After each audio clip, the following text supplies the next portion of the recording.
দুর্নীতিবাজদের ধরতে নতুন করে আইন করার দরকার নেই, যে আইন আছে সেটা দিয়ে ব্যবস্থা নেবে সরকার, জানিয়েছেন আওয়ামী লীগের সাধারণ সম্পাদক ওবায়দুল কাদের।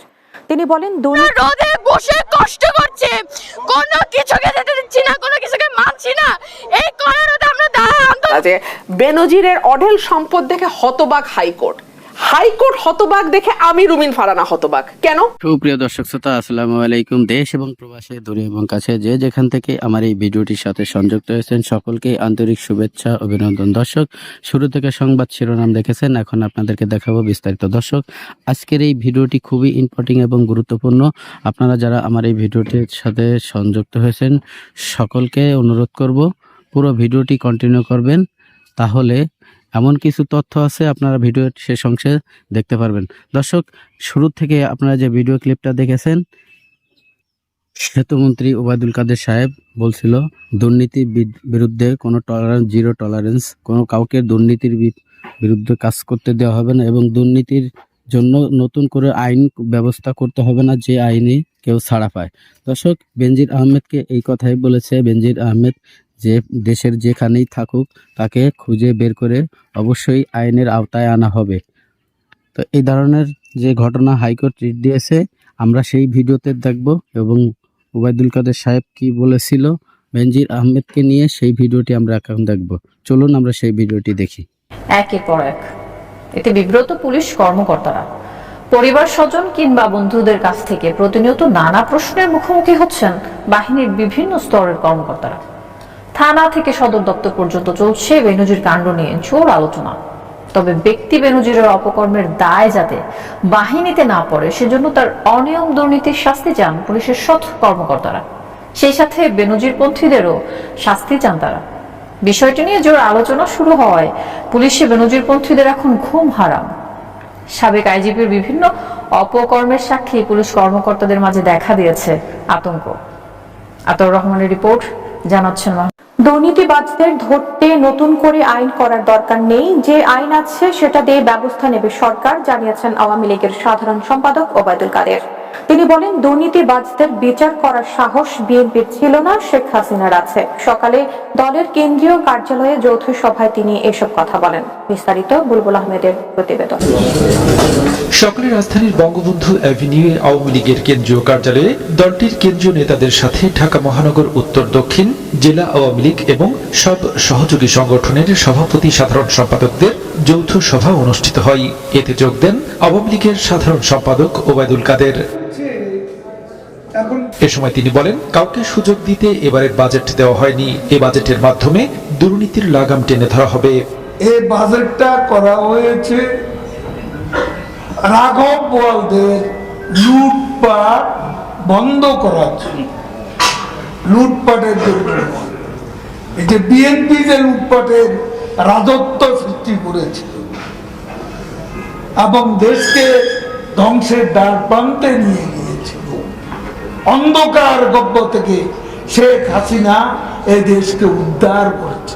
প্রস্তাবিত বাজেট প্রসঙ্গে বিএনপি নেতাদের মন্তব্যের কঠোর সমালোচনা করেন ওবায়দুল কাদের। বলেন, দুর্নীতির বিরুদ্ধে বিএনপি কথা বলতে না পারলেও আওয়ামী লীগ সবসময় বিচার করেছে।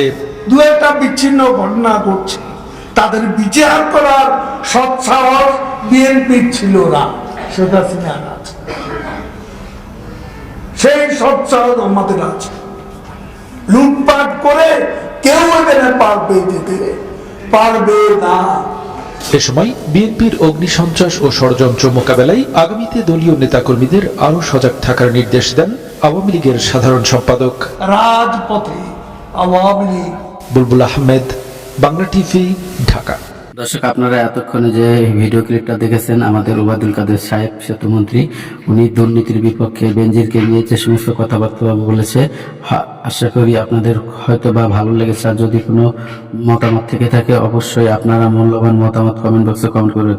দর্শক, এদিকে রুমিন ফারানা যে কথা বলেছে শুনলে হয়তো আশ্চর্য হয়ে যাবেন। ব্যারিস্টার সুমন ভাই যে কথা বলেছে এবং দুর্নীতির বিপক্ষে ছাত্র ছাত্রীরা নেমে গেছে, অলরেডি মাঠ দখল করছে, তারা আন্দোলনে চলমান। দর্শক, আন্দোলন করে ওবায়দুল কাদের সাহেবের গাড়ি ভাঙচুর এবং ছাত্রী রাজনীতি। দর্শক, এখানে চাঞ্চল্যকর তথ্য বেরিয়ে আসছে। আপনারা ভিডিওটি দেখলে হয়তো বুঝতে পারবেন।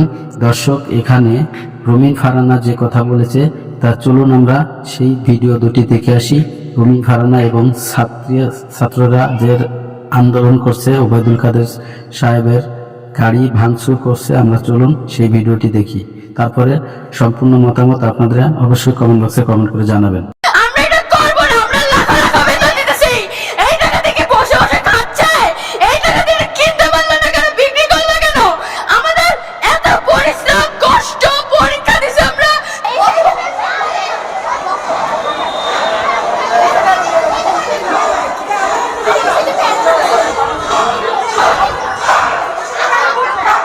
স্টুডেন্টের মা আছে তো বাড়িতে, বাচ্চাটা আনতে দেয়। বামে যেতে দাও, বামে যেতে দাও।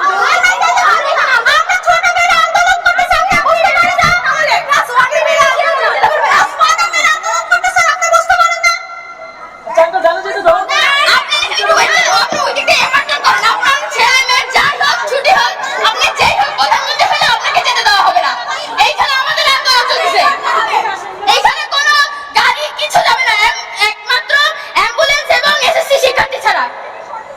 তুমি জানে যেতে দাও আঙ্কেল। স্কুলে বাচ্চাটা ছোট বাচ্চা আছে, স্কুলের টাইম হয়ে গেছে, ছুটির টাইম হয়ে গেছে, ঠিক আছে? তুমি জানে যেতে দাও। একই তো কথা বলো। আপনি গেলে আপনাকে আটকাবে কেন জানেন? ওখানে প্রত্যেকটা শিক্ষার্থী বসে আছে। যেখানে আসছেন ওখানে যাবেন, আমরা আন্দোলন করতেছি এখানে। আমরা ছোট বাচ্চাদের ডেকে নিতে হয়, আপনি বের হবেন, বের হয়ে নেবেন। এখানে গাড়ি আমরা ঢুকে দিব না। বের হয়ে মানুষ আপনারা হেঁটে যাবেন, আপনাদেরকে পা নাই, আপনাদেরকে খোলা রাখ না যে আপনারা পা হেঁটে একটু আনতে পারবেন না। এই কথা বলার দরকার নেই, কথা বলার দরকার নেই। দিতে হবে, দিতে হবে।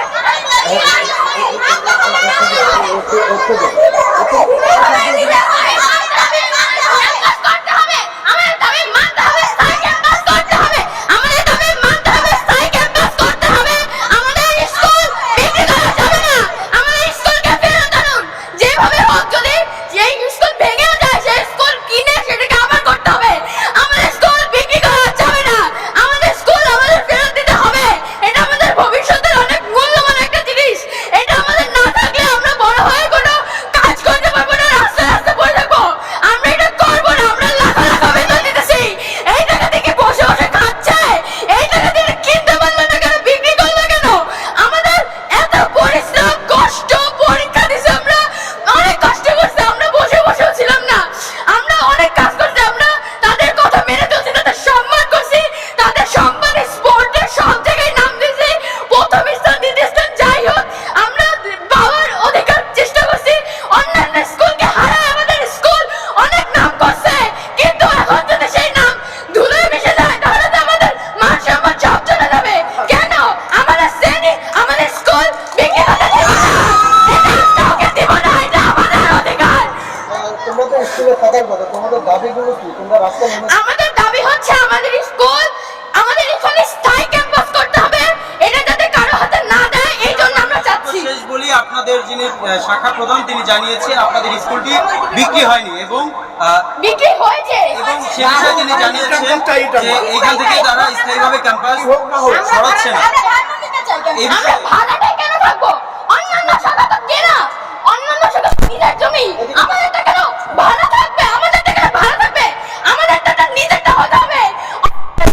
আমরা দিল্লি আমাদের স্কুল বেনজিরের অঢেল সম্পদ দেখে হতবাক হাইকোর্ট। হাইকোর্ট হতবাক দেখে আমি রুমিন ফারহানা হতবাক। এখন দেখছি গণমাধ্যম দুদকের কাজ করে দিচ্ছে কোন কোন ক্ষেত্রে, যেটুকু সুযোগ তারা পায়। ব্যারিস্টার রুমিন ফারহানা আপনার কাছে আসতে চাই। জনাব সোহরাব হাসান বললেন যে আসলে সদিচ্ছার অভাব, সব সরকারের আমলে একটু সদিচ্ছার অভাব ছিল, সক্ষমতা সদিচ্ছা দুটিই দরকার।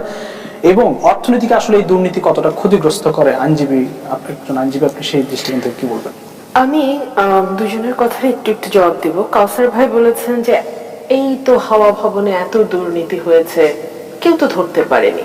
মজার ব্যাপার হচ্ছে এর মধ্যে 2 বছর 111 সরকার, যারা মোস্ট হোস্টাইল সরকার ছিল বিএনপির ব্যাপারে, তারাও হাওয়া ভবনের ব্যাপারে বহু তন্ন তন্ন করে খুঁজেছে, কোনো দুর্নীতি পায়নি। বাদ দেন 111 সরকার, আওয়ামী লীগ আজকে 16 বছর ক্ষমতায়, তারাও হাওয়া। প্রিয় দর্শক, ধৈর্য সহকারে যারা আমার এই ভিডিওর ক্লিপটা দেখেছেন আর হয়তোবা আপনাদের ভালো লেগেছে। আর যদি ভালো লেগে থাকে অবশ্যই আপনার মূল্যবান মতামত কমেন্ট বক্সে কমেন্ট করে জানাবেন, এবং ভিডিওটি যদি ভালো লাগে, চ্যানেলটিকে যদি সাবস্ক্রাইব করতে মন চায় অবশ্যই সাবস্ক্রাইব করে রাখবেন পরবর্তী ভিডিও পাওয়ার জন্য। দর্শক, আজকের মতো ভিডিও থেকে বিদায় নেব। সবাই ভালো থাকবেন, সুস্থ থাকবেন। আল্লাহ হাফেজ।